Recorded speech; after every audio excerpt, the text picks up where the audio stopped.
Hello guys, welcome to our YouTube channel learn to be smart. तो last video में हमने accounting equation का एक क्वेश्चन सॉल्व किया था। तो इस वीडियो में हम आज एक और क्वेश्चन सॉल्व करने वाले हैं। तो इस वीडियो को एंड तक ज़रूर देखिएगा। तो चलिए लेट्स गेट स्टार्टेड। तो इस वीडियो में हम ये वाला क्वेश्चन सॉल्व करने वाले हैं। इस क्वेश्चन में 11 ट्रांजेक्शन्स हैं। हम 11 ट्रांजेक्शन्स की अकाउंटिंग इक्वेशन बनाएंगे। तो एक बार ये क्वेश्चन पढ़ लीजिए। और क्वेश्चन स्टार्ट करने से पहले आप अकाउंटिंग इक्वेशन का फॉर्मेट बना लीजिए। फॉर्मेट ऐसे बनाना है, पहले लिखना है अकाउंटिंग इक्वेशन, फिर assets is equal to capital plus liabilities, serial number भी लिखना है। तो ऐसे पहले पूरा फॉर्मेट बना लीजिए वीडियो को पॉज करके। ओके, सो आई होप आपने फॉर्मेट बना लिया होगा। तो चलिए क्वेश्चन पढ़ते हैं हम एक बार। तो फर्स्ट ट्रांजेक्शन को देखते हैं। फर्स्ट ट्रांजेक्शन में बोला जा रहा है mister A started business with cash ₹50,000, furniture ₹20,000 and goods ₹1 lakh. मतलब मिस्टर ए ने बिजनेस स्टार्ट किया, बिजनेस को कमेंस किया। उसने क्या इंट्रोड्यूस किया? कैश इंट्रोड्यूस करा 50,000, फर्नीचर इंट्रोड्यूस किया 20,000 और गुड्स इंट्रोड्यूस किया 1 लाख। अब जो भी प्रोप्राइटर खुद से इन्वेस्ट करता है बिजनेस में उसे हम बोलते हैं कैपिटल। तो उसने एक तो पहले कैश इन्वेस्ट किया, तो कैश बढ़ जाएगा 50,000 से, देन फर्नीचर बढ़ जाएगा 20,000 से और गुड्स बढ़ जाएगा 1 लाख से। और इन तीनों का जो टोटल होगा उस अमाउंट से कैपिटल बढ़ जाएगा, क्योंकि कैपिटल तो वही होता है ना जो प्रोप्राइटर ने खुद से इन्वेस्ट करा हो, चाहे वो कैश में इन्वेस्ट करा हो या किसी और फॉर्म में। फर्नीचर भी कर सकता है, गुड्स में भी इन्वेस्ट कर सकता है। तो इसका इफेक्ट क्या होगा देखते हैं। तो एसेट्स में पहले तो हम सीरियल नंबर में फर्स्ट नंबर डाल देते हैं, ठीक है। अब बोला था बिजनेस स्टार्ट किया with cash 50,000, furniture 20,000, goods 1 lakh. तो एसेट्स के अंडर हम हेडिंग डाल देंगे, एक तो कैश, दूसरा फर्नीचर और थर्ड गुड्स, ठीक है। तो कैश में हम लिख देते हैं 50,000, फर्नीचर में लिख देते हैं 20,000, ये हो गया प्लस, और गुड्स में लिख देते हैं हम 1 लाख।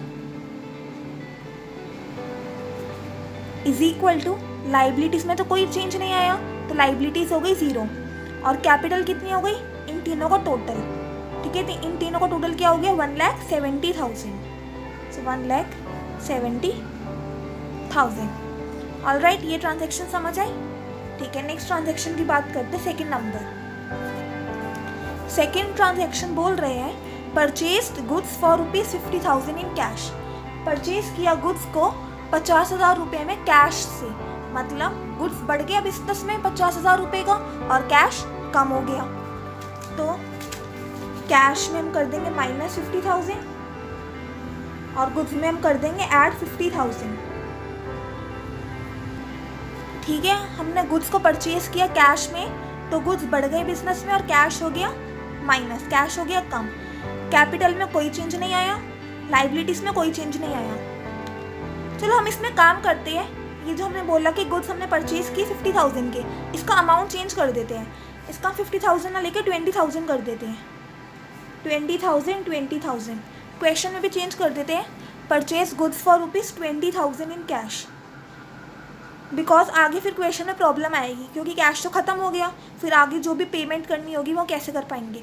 तो क्वेश्चन में चेंज कर लेना, purchase goods for 50,000 in cash की जगह purchase goods for 20,000 in cash कर दो, ठीक है। तो अभी हमें इसको बैलेंस करना पड़ेगा।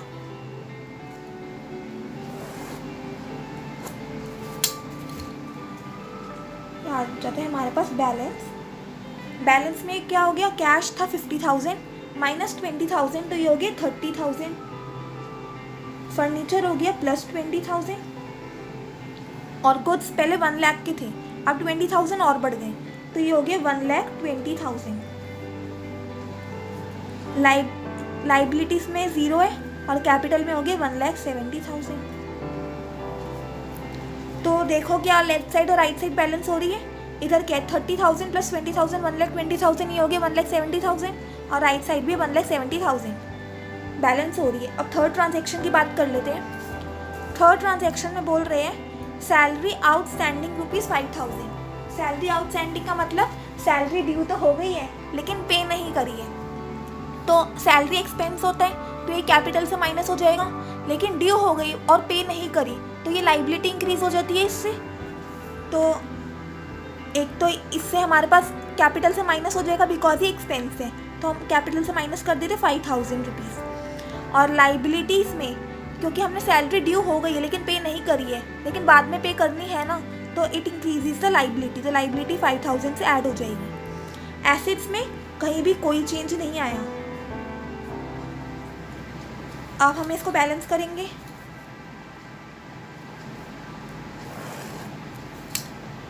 बैलेंस करने पे हमारे पास आंसर आता है एसेट तो एज इट इज़ ऐसे ही रह गया 30,000 plus 20,000 plus 1,20,000 is equal to capital हो गया 1,65,000 और लाइबिलिटीज़ हो गया हमारे पास 5,000 रुपीज़। ठीक है, तो नेक्स्ट ट्रांजेक्शन 4 ट्रांजेक्शन देखते हैं हम। 4 ट्रांजेक्शन में बोल रहे हैं प्रीपेड रेंट ₹5,000। प्रीपेड रेंट का क्या मतलब, रेंट हमने पे कर दिया एडवांस में, अभी ड्यू डेट नहीं आई थी, हमने फिर भी पे कर दिया। तो इसका 2 इफेक्ट क्या होंगे, एक तो कैश कम हो गया होगा बिकॉज हमने पे किया है, दूसरी बात बिकॉज अभी ड्यू डेट नहीं आई है फिर भी हमने पे कर दिया तो हो सकता है बाद में हमें वापस मिल जाए। तो प्रीपेड रेंट होता है हमारे पास एसेट, मैंने आपको पहले भी बताया हुआ है वीडियोस में। तो प्रीपेड रेंट हमारे पास एसेट होता है। तो प्रीपेड रेंट था 5,000 का, तो पहले कैश में माइनस हो गया होगा 5,000 रुपीज़, और प्रीपेड रेंट हमारा एसेट होता है, एसेट बढ़ गया, प्रीपेड रेंट बढ़ गया, तो हमें कॉलम बनाना पड़ेगा प्रीपेड रेंट का। प्रीपेड रेंट का अभी मेरे पास स्पेस कम है तो बस मैं ऐसे शॉर्ट फॉर्म लिख रही हूँ, आप प्लीज़ फुल फॉर्म में लिखिएगा। तो प्रीपेड रेंट मैं इंक्रीज कर देती 5,000 रुपीज़ से। ठीक है, तो कैपिटल में कोई चेंज नहीं आया और लाइबिलिटीज़ में कोई चेंज नहीं आया। अब बैलेंस करते हैं फिर हम इसे।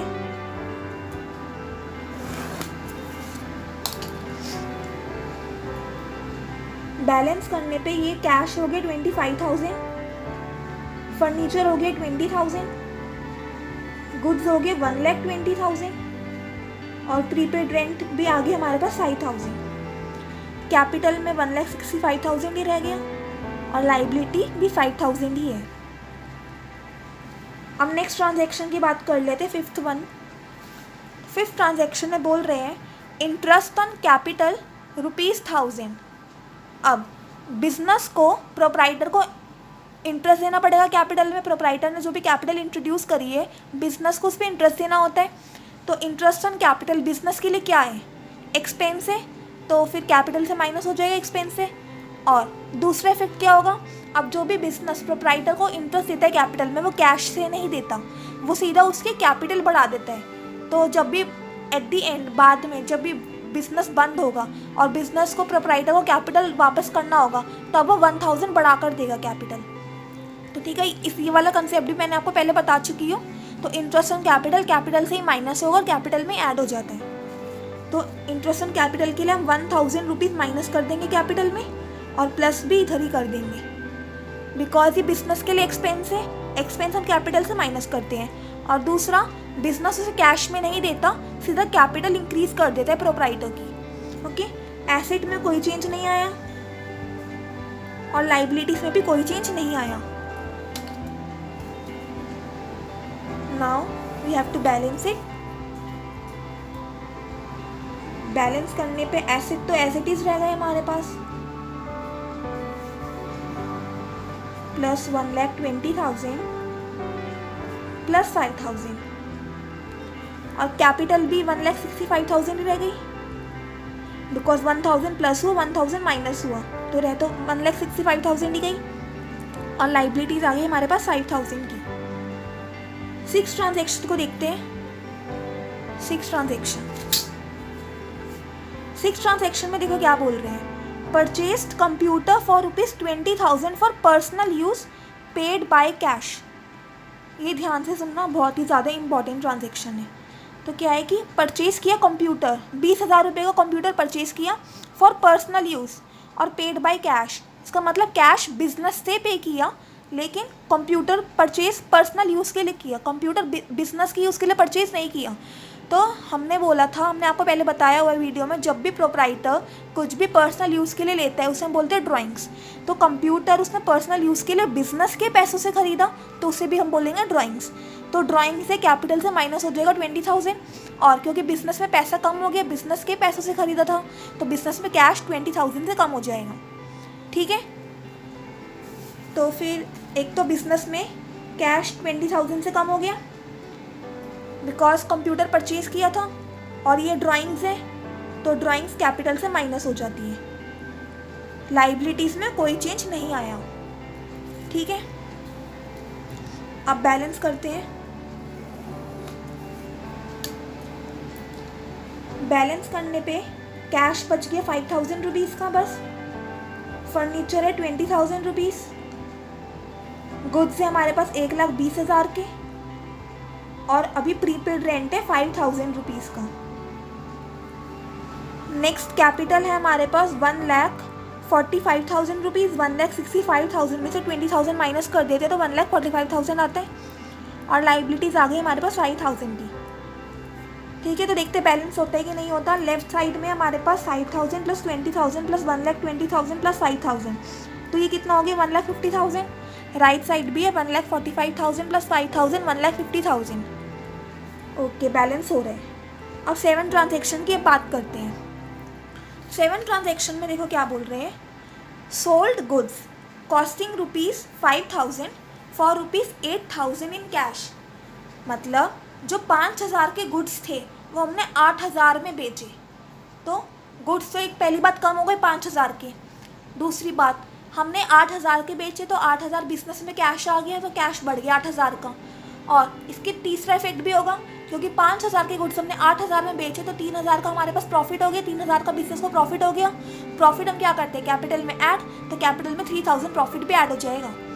तो गुड्स 5,000 के बेचे 8,000 में, तो 5,000 गुड्स से माइनस हो जाएगा, तो गुड्स 5,000 से कम हो गया और कैश 8,000 से बढ़ जाएगा। तो पहले तो हम ये करते हैं, गुड्स को हम 5,000 से माइनस कर देंगे और कैश हम प्लस कर देंगे 8,000 रुपीज़, और क्या हो गया 3,000 का हमारे पास हो गया प्रॉफिट। बिकॉज 5,000 के गुड्स अगर हम 8,000 में बेचेंगे तो 3,000 का प्रॉफिट हो गया। प्रॉफिट क्या करते हैं हम, कैपिटल में ऐड, तो प्लस 3,000, और लाइबिलिटीज़ में कोई चेंज नहीं आया। तो ये भी बड़ी सिंपल सी ट्रांजेक्शन थी। अब बैलेंस करने पे क्या आता है, कैश हो गया 5,000 प्लस 8,000 दैट इज 13,000, फर्नीचर है 20,000, गुड्स है 1,20,000 माइनस 5,000 तो ये हो गया 1,15,000, प्रीपेड रेंट है 5,000, और कैपिटल कितना हो गया 1,45,000 प्लस 3,000 1,48,000, और लाइबिलिटीज़ कितनी हो गई 5,000 रुपीज़ की। ठीक है, इतनी बात समझ आई। नेक्स्ट 8th ट्रांजेक्शन को देखते हैं।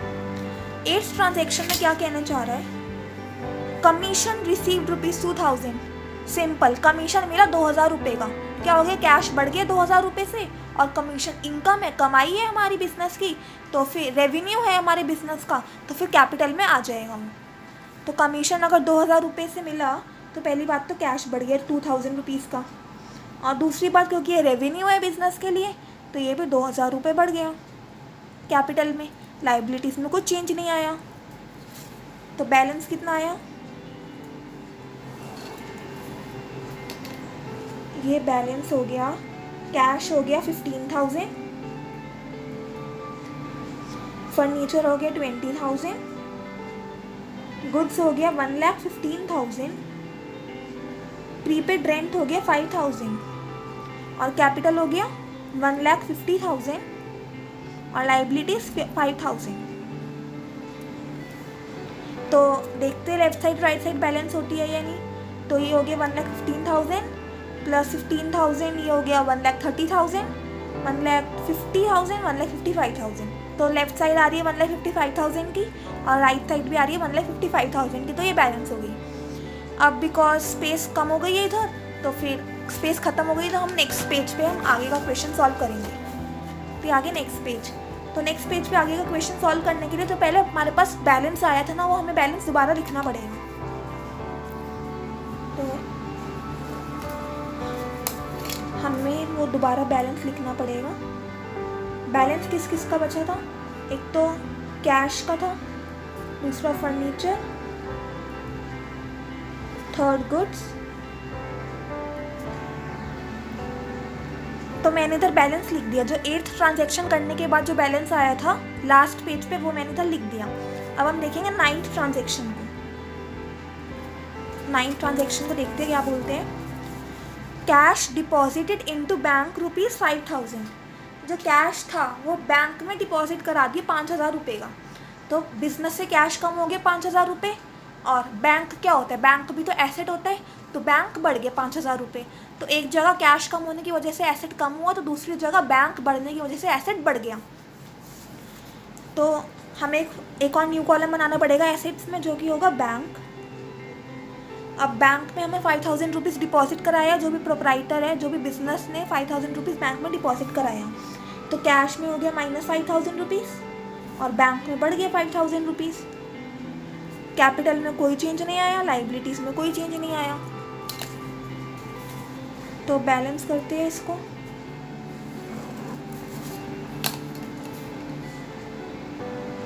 बैलेंस करने पे कैश बचा 10,000 रुपीज़ का, फर्नीचर बचा 20,000 रुपीज़ का, गुड्स है हमारे पास 1,15,000 रुपीज़ के, प्रीपेड रेंट है 5,000 रुपीज़ का, और बैंक बढ़ गया 5,000 रुपीज़ से। कैपिटल है 1,50,000 और लाइबिलिटीज़ है 5,000। चलो 10 ट्रांजैक्शन को देखते हैं। 2 ट्रांजैक्शन और बचा है, बस ख़त्म होने वाला है। 10 ट्रांजैक्शन को देखते हैं, जो कि है अक्रूड इनकम ₹1,000। अक्रूड इनकम का मतलब इनकम मिलनी थी, मिली नहीं है, लेकिन मिलनी तो थी ना। क्यों मिलनी थी? हमारी कमाई है, हमने कमा ली है इनकम, हमारा रेवेन्यू है ये। तो रेवेन्यू है ये, तो फिर कैपिटल में ऐड होना चाहिए, तो हम कर देंगे कैपिटल में ऐड। लेकिन मिली नहीं है ये हमें, तो फिर इसका क्या मतलब हो गया? अभी हमें ये इनकम मिली नहीं है, लेकिन मिलनी तो है ना आगे, तो फिर ये हमारा एसेट हो जाता है। अक्रूड इनकम मैंने आपको बताया था हमारा एसेट होता है। तो फिर अक्रूड इनकम है 1,000 रुपीज़, तो एक तो हमारा एसेट बढ़ गया। एसेट में हम एक और कॉलम डालेंगे अक्रूड इनकम का। अक्रूड इनकम में हम ऐड कर देंगे 1,000 रुपीज़। और बिकॉज हमने ये कमा लिया है, हमारा रेवेन्यू हो चुका है ये, लेकिन अभी मिला नहीं है, तो कैपिटल में ऐड तो हो जाएगा। कैपिटल में हम रेवेन्यू को ऐड कर देते हैं और लाइबिलिटीज़ में कोई चेंज नहीं आएगा। तो फिर अब हम इसको बैलेंस करके देखते हैं फिर क्या होता है।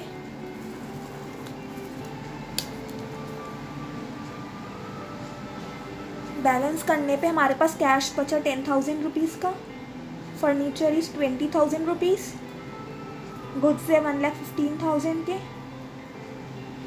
प्रीपेड रेंट है 5,000 का, बैंक में बैलेंस है 5,000 का, और अक्रूड इनकम है 1,000 का। वहीं कैपिटल कितना हो गया? 1,51,000 और लाइबिलिटीज़ है 5,000 की। चलो लास्ट ट्रांजैक्शन को देखते हैं। लास्ट ट्रांजैक्शन बहुत ही इंपॉर्टेंट ट्रांजैक्शन है, ध्यान से सुनना। यह है गुड्स डिस्ट्रॉयड बाय फायर ₹2,000। जो गुड्स थे आग में जल के डिस्ट्रॉय हो गए। 2,000 के गुड्स से आग में जल के डिस्ट्रॉय हो गए, वो ख़राब हो गए, ख़त्म हो गए गुड्स। तो पहली बात तो एसेट कम हो गया, गुड्स कम हो गए हमारे बिजनेस में 2,000 रुपये के, ठीक है। और गुड्स जो फायर में जल के नुकसान हो गया हमारा, तो वो आग में जल के ख़राब हो गए गुड्स, तो वो हमारा नुकसान हो गया। नुकसान मतलब लॉस हम करते कैपिटल से माइनस। तो है तो वैसे सिंपल, लेकिन न्यू ट्रांजैक्शन है इसलिए मैंने इसमें टिक लगाया है। तो गुड्स डिस्ट्रॉयड बाय फायर 2,000 में क्या होगा? एक तो एसेट में गुड्स हमारे कम हो गए 2,000 से, और दूसरा बिकॉज ये लॉस हो गया, तो लॉस हम कैपिटल से माइनस कर देंगे 2,000 रुपीज़ का। तो गुड्स में हम 2,000 माइनस कर देंगे और कैपिटल में भी हम 2,000 माइनस कर देंगे। लाइबिलिटीज़ में कोई चेंज नहीं आएगा। तो इसको बैलेंस करते हैं। इसको बैलेंस करने के बाद हमारे पास बचा कैश है 10,000, फर्नीचर है 20,000, गुड्स कितना हो गया? 1,15,000 माइनस 2,000, ये हो गया 1,13,000। प्रीपेड रेंट हो गया 5,000, बैंक है 5,000 और अक्रूड इनकम है 1000। और कैपिटल कितना हो गया 1,51,000 माइनस 2000, 1,49,000। और लाइबिलिटीज़ हो गया हमारे पास 5000 की। तो ये हमारे पास बैलेंस बचा। तो ये हमारी सारी ट्रांजेक्शन्स ख़त्म हो गई। तो अब हमें इनको टोटल करके लिखना होगा। एसेट्स को हम अलग से टोटल करेंगे, कैपिटल को अलग, लाइबिलिटीज़ को अलग। तो अगर हम एसेट्स को टोटल करते हैं 10,000 plus 20,000 plus 1,13,000 plus 5,000 plus 5,000 plus 1,000, ये बनता है हमारे पास टोटल हो गए 1,54,000। और लाइबिलिटीज़ है हमारे पास 1,49,000, सॉरी कैपिटल है हमारे पास 1,49,000 और लाइबिलिटीज़ है हमारे पास 5,000। तो देखो टैली हो रहा है या नहीं हो रहा। एसेट है 1,54,000 और कैपिटल और लाइबिलिटीज़ को प्लस करेंगे तो ये भी 1,54,000 होता है। तो assets is equal to capital plus liability satisfy हो रहा है। तो हमने अकाउंटिंग इक्वेशन को सेटिस्फाई कर दिया, तो हमारा क्वेश्चन सॉल्व हो गया। ठीक है, तो आई होप आपको ये क्वेश्चन समझ आया होगा, अच्छा लगा होगा। और अगर आपको ये वीडियो पसंद आई तो इस वीडियो को लाइक ज़रूर दे दीजिएगा। तो इस वीडियो में इतना ही रखते हैं, नेक्स्ट क्वेश्चन हम अगली वीडियो में बात करेंगे। और अगर अभी तक आपने हमारा चैनल सब्सक्राइब नहीं किया है देन प्लीज़ सब्सक्राइब कर दो। आपके सब्सक्राइब करने से मुझे मोटिवेशन मिलेगी और मैं ऐसी वीडियो और लाती रहूँगी। और गाइस बेल आइकन भी प्रेस करना मत भूलिएगा, क्योंकि अगर आप उसे प्रेस करोगे तो हम जो भी वीडियोस अपलोड करेंगे आपको उसकी नोटिफिकेशन मिल जाएगी। चलिए मिलते हैं अगली वीडियोस में। Till then stay happy, keep learning.